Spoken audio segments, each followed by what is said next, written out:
it. It is SummerSlam. It is a big main event. So we'll see what happens with there. Moving on, we do have new women's tag team champions in Sonia DeVille and Chealsea Green. According to their Twitter, it's been 8 years in the making since they came into the business, and they got tag team gold, baby. Hey. Okay. All right. I will say this. I remember that I stated in the chat on Monday that on this specific episode of Raw, it's almost like somebody back there really did get their head out their ass with some of this booking, because they really did make the proper corrections to set themselves up for the storylines that need to be happening. Having essentially Raquel and Liv become I guess transitional tag team champions. The only thing I didn't like about that was the fact that they had the backstage segment with Rhea Ripley, and then the brawl, and then once you see Raquel is down and hurt, you kind of know that okay, they're gonna use this as a crutch for Raquel to get her revenge against Rhea. But how did they set that? Of course, she got hurt or whatever the case may be, but it's where does that leave Liv Morgan? Is she just cheering on Raquel in the wind? Yeah, for now, yeah. She probably. Literally, this is about Raquel and Rhea is the draw. As far as Liv goes, Liv will probably get an opportunity. She'll get another tag team partner is what she's gonna get, or something.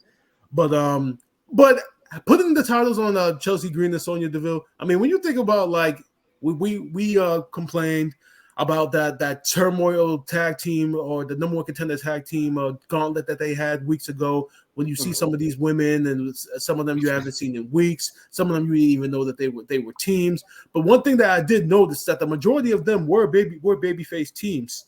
So if you have Chealsea and Sonia DeVille as your stable heel team, they're gonna have teams to challenge them. Whether or not we care about it and whether or not they book it correctly to make us care about it is entirely up to them. But they do have the option on the table.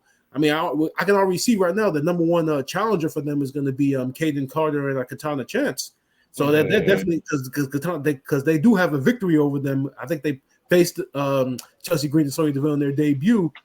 And then they had the rematch, and then Chealsea and Sonya got their win back. So that's definitely a program that they can get into. But the only bright spot that really comes out of this is the fact that now finally Rhea has a credible challenger. one of the only two credible challengers that are on that roster between Raquel and Becky Lynch. So that's the only positive. It took 3 months. And again, look, Natalya did have. Oh God! She had a great match. She had a great match that should have represented the beginning of the program. If the program was based around the physicality of that match, then maybe okay, Natalya. But just saying, I know you guys want to throw water on her, but she still has a left lot in the tank. She can have a Mark Henry moment, Salmon Jacket moment. You know what? Give her the Jack Perry and bury the old Natalya. Give me a new Natalya. I'd be down for that. Hey. She can't beat nothing else.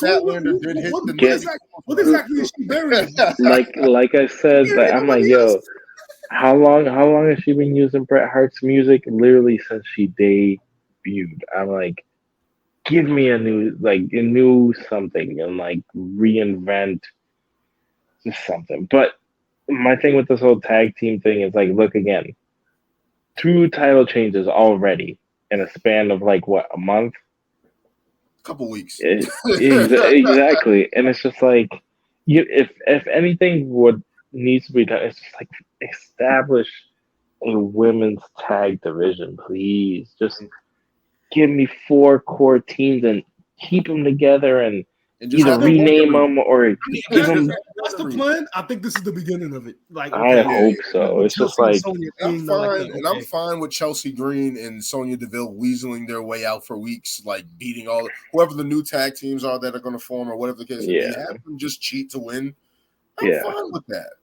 As long as you're building up the division. Exactly. And plus, they did build up Chealsea and Sonia in that gauntlet match. Remember, they took everybody out. They beat everybody. Yeah. So if you want to talk about building them up, I mean, they beat everyone. So if you're gonna, I mean, how else are you gonna build up a team? Yeah, and it's just like, dude, all you need is yes, they got you have your champs, and then you just need 2 or 3 teams, and it's like there's your division. And mind you, they should be going everywhere. So you have teams on SmackDown, NXT. Raw, NXT. Like, it shouldn't be that. You can have one. Yeah. So we'll see how it goes. I mean, yeah, somebody was like, all right, let's set everything up. Get them off, Liv and Raquel. Raquel's now the number 1 contender. And then the whole Shayna Ronda thing is still, I didn't even really catch that one this week, but. I know. No. They took no. I'll tell you exactly what happened with that. But like, because that's another thing where they finally took their head out their ass with the booking and fixed that to the way that they needed to, because they listened to the audience and they realized what I've been saying from day fucking one when this breakup occured, that you cannot book Ronda Rousey as a face anymore. So the crowd is just done with Ronda Rousey. They're done with the promos. They're done with the fact that every time she get her out of here. She has no cadence. Get her out of here. They're done with the fact that all the mystique that she had from MMA is gone. I mean, let's remember that her last 2 fights she lost, but but all the mystique that she came in with the performance at WrestleMania 34. That's all gone. People are done with her. You can see from the beginning. I think I said, like, these are the most amount of cheers that Shayna Baszler has ever gotten since she's been in WWE. and the fact that comes at the expense of Ronda Rousey is just priceless. And they tried for the last 2 weeks when they're building this feud to make Shayna the heel, and it did not work, because everything that came out of Shayna's mouth, the crowd agreed with it, said, yeah, we agree. Ronda sucks too. It's true. And then this past week on Raw, they finally made Ronda out to be the heel, calling her out from her skybox or wherever she was. And then when Shayna goes after her, security gets in the way. And then Ronda says, yeah, I'll see you in Detroit, bitch, and then walks away. So definitely setting it up. So Ronda is the heel. That's how they should have booked Ronda Rousey all that time. When she was getting booed, turn into it. Make her be like she's acting like she's a megastar, like she's a prick. Have her have a separate dressing room. Make her be separate. Like, make her be separate. Like, that's all they needed to do. She needed a Paul Heyman. That too. Like, imagine if she had a Paul Heyman or anybody. As I said before, just have Sonya Deville speak. We need to further investigate that. We need to ask, like, whoever was on the creative team at the time, to ask, why wasn't Paul Heyman used as a mouthpiece for her, and why? I know somebody brought it up as an idea, and then someone turned it down. And if it wasn't brought up, then that creative team at that time really did suck.